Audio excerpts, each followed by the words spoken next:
G'day YouTube, Rob back again with another video. It's been a while since I've made a video, made a sort of a DVD Blu-ray update.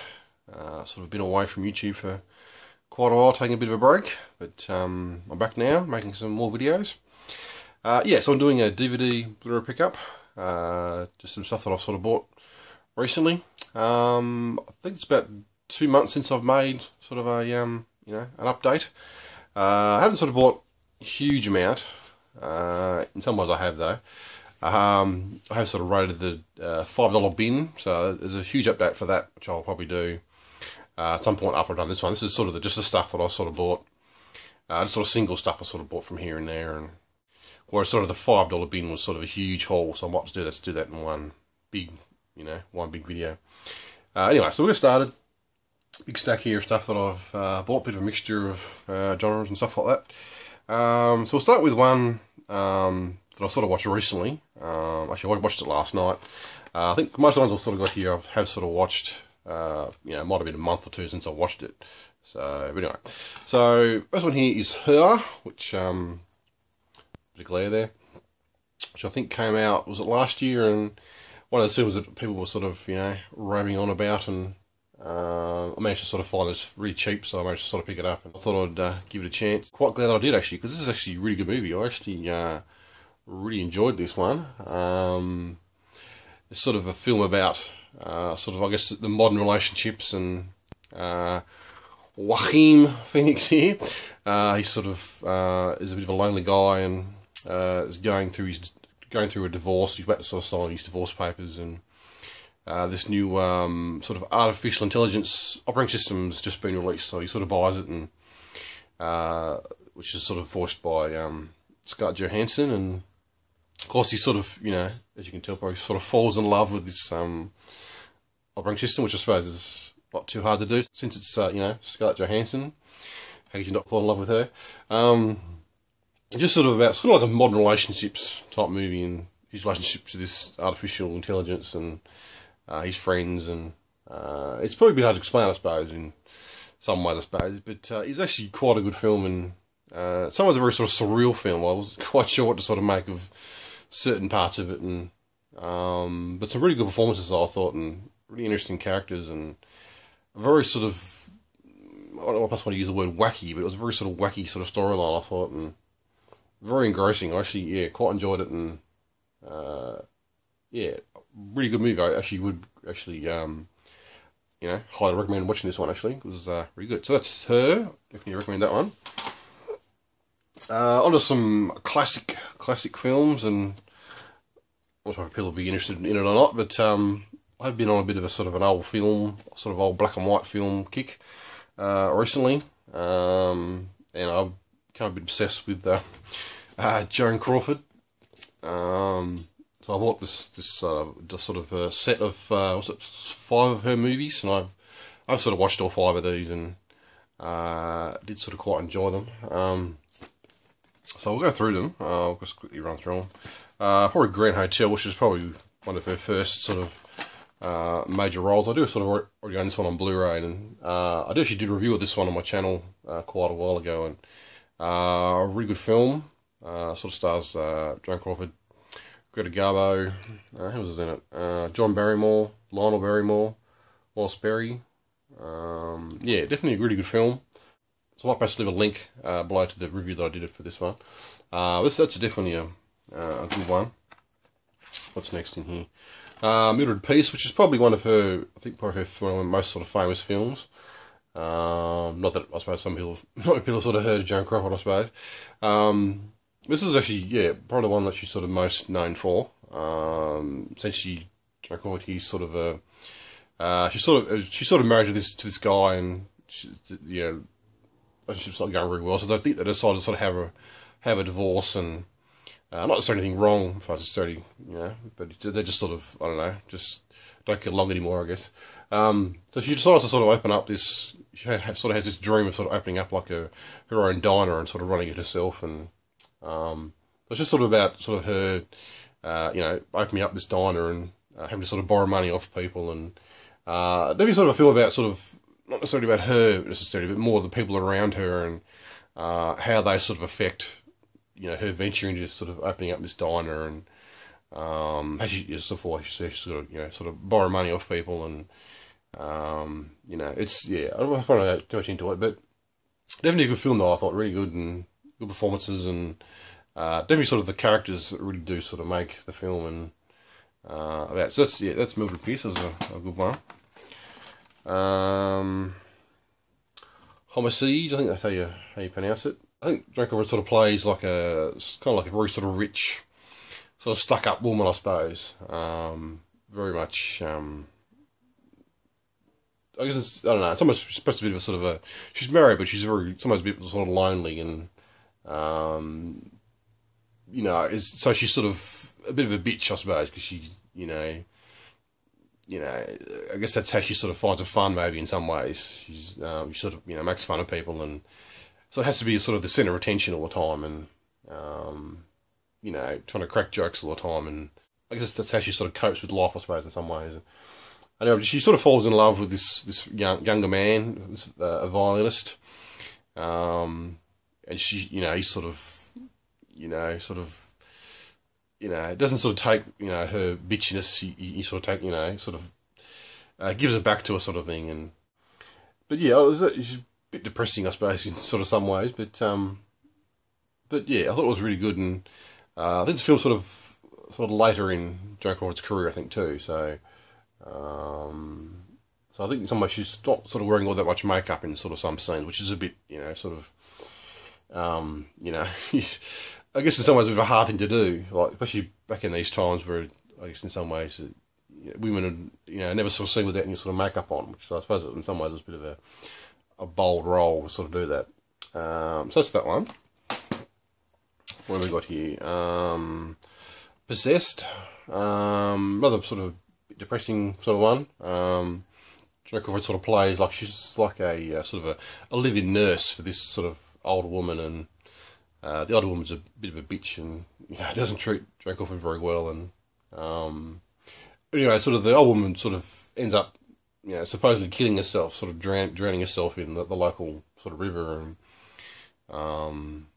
you know, I think a lot of people, everyone sort of seems to think, oh, it's just an accident, and she's, you know, committed suicide, and but Joan Crawford thinks maybe that she might have done it, perhaps but she just sort of, you know, she can't remember it, she sort of blocked it out or something, and so she sort of feels guilty about it, and she sort of, you know, starts to go a bit mental, I suppose, in some ways. Yeah, so the people sort of around her sort of saying to her, well, no, you didn't have anything to do it, you didn't kill her, you know, it was an accident, she did it herself, and, you know, and then we started to think, well, maybe she did do it, maybe she just can't remember, you know, not doing it, and, yeah, it was a good film though. I did actually quite enjoy it, even though it was a bit sort of depressing, I suppose. A bit sort of sad to watch her, you know, being a bit crazy. The Dame Don't Cry, which is another good one I actually quite enjoyed. Again, Joan Crawford sort of, she's married, but she's sort of, you know, relationship's not going very well, so she sort of, you know, leaves her husband, and you know, she's had a very sort of boring life. She thinks she sort of wants to go out before she's too old. She wants to get out and have a bit of fun, and you know, someone sort of make something of herself, you know, type thing. So she sort of goes off to, I don't know, where is it? Casino, Las Vegas or something, and she sort of, yeah, gets involved with sort of some local gangsters, and yeah, I don't want to go too much into it, but she sort of, yeah, makes a bit of money, and you know, sort of being involved with gangsters is not necessarily a good thing. She sort of, it does sort of end up sort of, you know, catching up with her, you know, type thing. There's more to the story than that, but that's pretty much the basis to it. But yeah, that was definitely a good one there as well. So that's that one. More Joan Crawford. I sort of watched Rain on. You can watch this one on YouTube, and I feel like you did actually really enjoy. So I sort of bought this double pack because I couldn't sort of find a single release. So I bought this one, but I wasn't sort of too keen on having a double. You know, I sort of wanted a single release, so I ended up buying another copy of it. With some nice artwork, I think on it. This came absolutely trashed in the mail. I did sort of send a letter to the guy, and, you know, what the hell are you doing? He said, well, you know, he said something about, oh, it's not much point because it's only like a $2 DVD or something, so I wasn't going to, you know, waste money packing it, you know, packaging it up. But anyway, that's another story. This is actually a really good film. It's actually a film that I think Joan Crawford said that one of her worst performances, she absolutely hated this film and, you know, wanted, you know, I guess in some ways perhaps wanted to get it destroyed, you know, probably not going that far, but you know what I mean. She really didn't like it. But I think it's actually one of her best films and one of her best performances, I think. And a lot of other people, you know, do agree with me on that. So I've got three versions. I've got this one and this one. And then I watched it online, and this is probably the worst version. This is the second worst version. But I think the one online is actually probably the best one to watch, which is a bit of a shame because I've got, you know, 2 copies of it and none of them are any good. It definitely needs a restore. I think this one definitely needs a film restore. Yeah, really good. Great performances.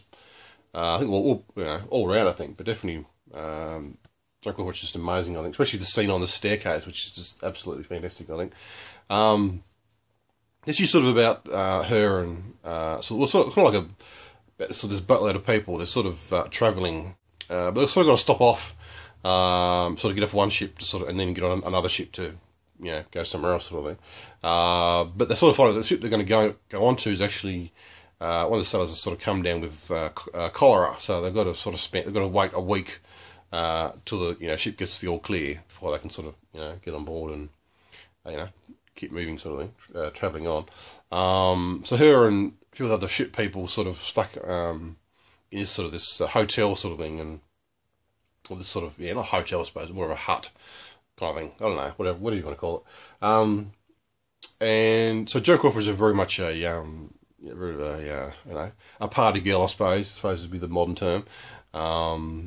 Whereas the other sort of people, it's like a minister there and his family, and he's very conservative and very much a Christian and believes in God and all that sort of stuff. And they sort of clash together. And the minister he sort of comes across in some ways the bad guy, I suppose, which I guess he is in some ways.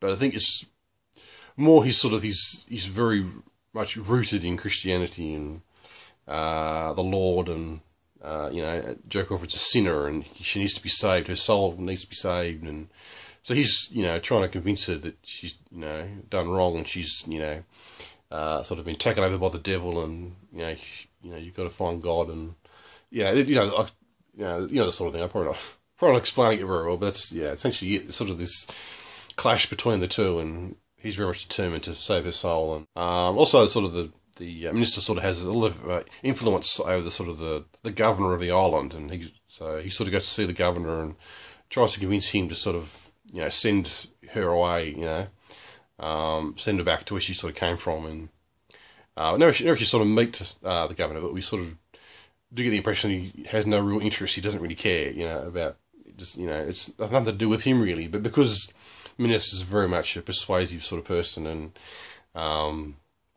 she's just sort of convinced him to step in and sort of get her deported, I suppose. And yeah, well, perhaps I won't go too much into after that, but yeah, that's sort of I don't want to spoil the end of it. But I suppose in some ways that's sort of the basic sort of premise to it. I actually quite like the end too. The end was a bit sort of open ended and not really quite sure, what's what happened at the end. But definitely a great film though. Definitely great performances, I think, all around. But definitely, very sort of, great film though. Definitely great performances, and Joan Crawford I thought was just amazing, and definitely sort of plays a lot of sort of different sort of characters between the films. Her sort of character sort of does sort of grow and change sort of, over the course of the film. Definitely sort of a fan of old films. Definitely a great one, I think, to watch. So that's that one. I also picked up the Rita Hayworth collection, which I got really cheap from. I can't remember where I got it from now, but it was like $10 or something like that for, was it like 3 films or something?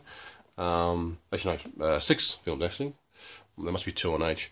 I haven't sort of watched any of these yet, but looking forward to that. Fully Blu-rays. Frances Ha, which I have sort of heard about and heard people have sort of talked about before and said it was quite good. So looking forward to giving that a watch. A Belfast Story, which I'm a sort of fan of, sort of gritty, sort of UK sort of films, and this one looks like it would be fairly gritty and looks like a good watch. A bit of a blind buy. I also picked up Gaslight, another film that I haven't seen before, I don't think, but I have sort of heard people, say it's a bit of a classic, so I thought I'd pick that one up. £1 Million Note, which I have sort of used to watch when I was a kid a few times. I think my grandmother had it on tape and I used to sort of watch it. A good sort of film. This is a film very much like some sort of premise to Trading Places, with Eddie Murphy. I think you got Gregory Peck, is it? Yeah, Gregory Peck. Sort of down his luck, sort of trying to find work, and sort of finds these two very rich, eccentric type men, and they sort of have a bet, a bit of a wager, very much like Trading Places, and they sort of give like a £1 million note, which is pretty ridiculous, and sort of the bet is that that's because essentially in some ways the notes it's not worth anything. I mean, I've never heard of £1 million note before, so you can't sort of spend it. I mean, if he goes and tries to buy something with it, you can't buy a suit for $1 million, can you? So no one actually sort of takes any money off him because he's, they can't give him change. So they think, oh well, we'll put it on your tab, and he's obviously a rich man, so we'll get him money eventually, sort of thing. And it's, I guess in some ways it's sort of essentially the plot of the film, and it's actually a really, really good film though, really sort of interesting and very sort of comedic, I think, from memory too. So that's the £1 Million Note. That's a good one from memory. I haven't sort of seen it in a while. Another thing I haven't sort of seen, I think I've seen once, and that was a long time ago, but I really did actually quite enjoy it. It's got a few stars in it too. Robert Redford, Dan Aykroyd, Ben Kingsley, Mary McDowell, River Phoenix, Sidney Poitier, and David Strahari. Yeah, it's Sneakers. I think from the 80s, I think it was, something like that. Can't remember too much about this one, but I remember really, really enjoying it. I think it's like a sort of a spy, computer hacking type one, and it's I do remember it being quite a good sort of a good movie. A lot of sort of characters in it, and a good sort of good storyline, I think, from memory. So that's Sneakers. A film that I sort of had to get reasonably cheap, and I'm a big sort of fan of the franchise. It's Toy Story of Terror, which is sort of like a horror sort of themed sort of episode. I think it only goes for probably like 22 minutes or something like that. There's a few of the shorts on here as well, which were quite good as well. This is actually quite good though. It was good sort of fun sort of shorts. I think it's like probably at least 3 other sort of short stories and the main sort of horror type one. Good sort of fun little story. That wasn't too bad. A few sort of second-hand pawn shop type ones I picked up. Metal, which is sort of like a documentary of heavy metal. I have sort of seen this one before. I've seen bits of it. I'm pretty sure I saw it on TV, and normally on TV sometimes they sort of split it apart, so it might be sort of a week apart. Part 1 might be 1 week, and then part 2 is next week. So I think I've already probably seen maybe one part of it, I think, from memory. But now I can sort of watch the whole thing. So looking forward to giving that a rewatch. I remember it sort of being quite interesting from what I sort of saw of it. So that's Metal. One I sort of picked up, Dido, Live from Brixton. I was a big sort of fan of her sort of first album. I actually sort of listened to that sort of CD on repeat for quite a while. I was a big, bit obsessed with it for a little while, and I did sort of give this copy of this to one of my ex-girlfriends, and I always feel a bit, I also feel a bit bad that I sort of gave it to her, because I sort of wanted to have a copy for myself. And I don't think she sort of appreciated it either. I'm not sure if I was pretty sure she was a fan of Dido, but maybe, I don't know, maybe she wasn't. But I could sort of tell she wasn't necessarily that sort of enthusiastic about it. Anyway, so I rebought it. This is not a particularly good edition of it. I think it was only like $2 or something, so can't really complain. I think it's missing the CD as well. It's got the DVD in there of the concert, but not the actual audio CD. So that's Dido. I'll give that a bit of a watch at some point. Australian film from a few years back that was a bit of a hit when it came out. Looking for Ella Brandy. I can't remember anything about it, but I remember it being quite a hit when it came out. So I'm giving it a bit of a, looking forward to giving it a bit of a, a bit of a rewatch. She just looks like a girl that I actually sort of go to school with, pretty much exactly the same.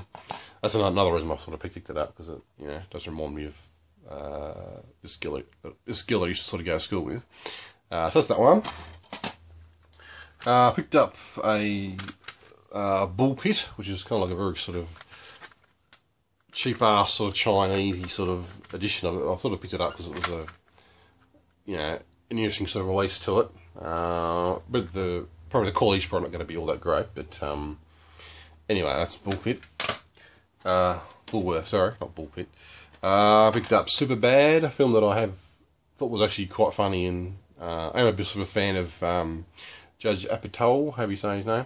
Ever since Freaks and Geeks, sort of love that show. This is a good one, and the 40-Year-Old Virgin's another good one. I'm not sort of a huge fan of sort of silly sort of American comedies. This is actually one that I thought was actually quite funny, so I'm looking forward to giving that a watch or rewatch. I picked up Nurse Betty, which is another film that I think gets a bit underrated, I think, and a lot of people give it bad reviews, and is a bit sort of silly. I think Nurse Betty, Renee Zellweger, her husband is a bit of a dickhead, and ends up sort of getting killed by these local, well, kind of like mobsters, I suppose. They're sort of the deal goes bad, and he ends up getting shot, and she sort of basically sort of loses her mind. So I think she sort of attempts to sort of block out the because she was actually sort of there when it sort of happened. So she sort of flips and sort of she's a big sort of fan of soap opera, which she sort of watches on TV. So she sort of decides that she's going to go and meet the star, and sort of has the idea that they were sort of used to sort of go out before, sort of thing. So she sort of goes to try and find him again, try and relive her, her previous relationship, sort of thing. Even though it's they've never sort of met, and the character's only as a character, it's not actually a real person, but she sort of flips and decides to go on this journey across the across America, to sort of find this character, this supposedly real life person, even though he's not. But yeah, I thought it was a good, bit quirky and a bit strange, but I thought it was actually pretty good. I picked up The Craft, which is another 90s film, which is a bit cheesy, but I've been wanting to sort of rewatch it for quite a while. So that's The Craft. Billy Connolly's sort of tour around Australia. I've seen bits and pieces of this, but I've never sort of seen the whole thing, so I'm looking forward to giving that a watch. Another TV series, The Rising Damp, from the 70s, with Leonard Rossiter and Richard Beckinsale. He's the father of Kate Beckinsale, who's in the Underworld films. Yeah, that's a good. I think I wasn't really a huge fan of that show, but I was cheap, sort of picked it up. Another film that was a bit of a classic or a bit of a hit when it came out. Even Cowgirls Get the Blues. I don't think I've ever seen this one, but it was again another sort of big hit when it came out. So I want to perhaps give it a watch and see what it was all about. I picked up a Steve McQueen collection, which I think's got 4 films in it. The Great Escape, Magnificent Seven, Thomas Crown Affair, Sand Pebbles. I think, this is reasonably cheap, I think, from Amazon, from the US site. So I'm looking forward to giving that a chance when I get around to watching it. Finally, Steelbook. I think it's a German release, which I got because it was, I don't know, might be a bit rare, I'm not quite sure. This is Wizards, a Ralph Bakshi animated film, which I actually quite like that film, actually. I think this is like the 5th version of this film I've got now, or 4th or 5th, I don't know. I think this was on like eBay, and it was on for months and months. I think it was about $30 I was trying to sell it for, and I thought that was a bit sort of too pricey, so I wasn't going to bid on it then. But I think they reduced it I think they sort of reduced it down to, I think, $8 less or something, and so I think I ended up getting it for about $22, I think, in the end, which is not, not too bad. Yeah, I just sort of got it because I was, I haven't sort of seen it around before anywhere, and I thought it might be a bit of an interesting one to sort of have in the collection. So that's Wizards. Right, that's my update. Another really long video by the look of the timer there.